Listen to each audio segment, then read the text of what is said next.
Mike McConville here again, String Tech Workstations, Stratford, Ontario, Canada.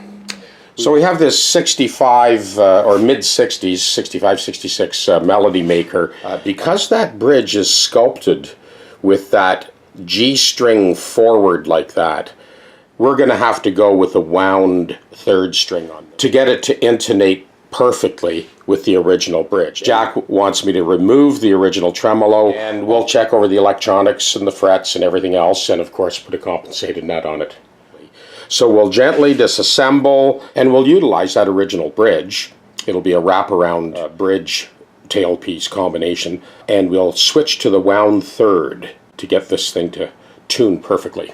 So this retention bar that went across the tailpiece, I've put two nuts on these very tiny fasteners so that we keep all of the original hardware. So I've wound that nut onto the threads of the trem bars, so the original washer, everything is in place. So in the meantime, we've got our marching orders. So in case you're wondering, no, the hockey puck is not part of the package. It's just holding that tailpiece in place while we check for clearance.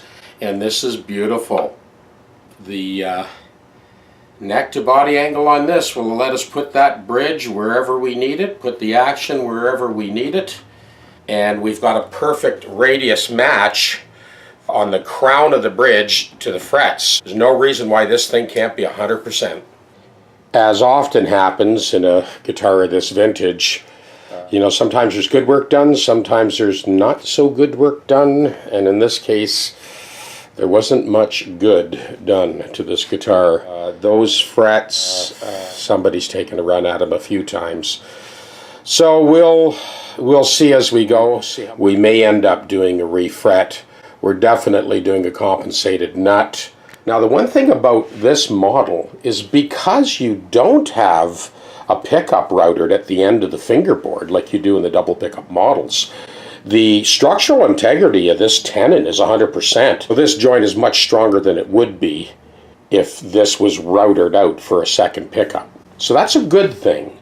I think you might be surprised at the amount of sustain we get out of this little girl. So in order to just get that wrench onto that nut to remove it, I did have to kind of scrape away with a dental pick because this headstock and the cavity was just flooded with lacquer when this thing was poorly refinished.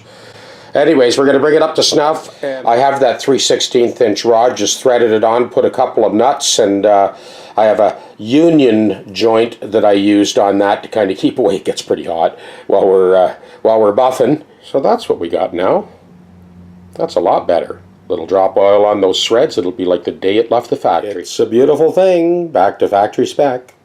Now the truss rod is 100% functional. And the nut is easily accessible with the wrench. Cheers.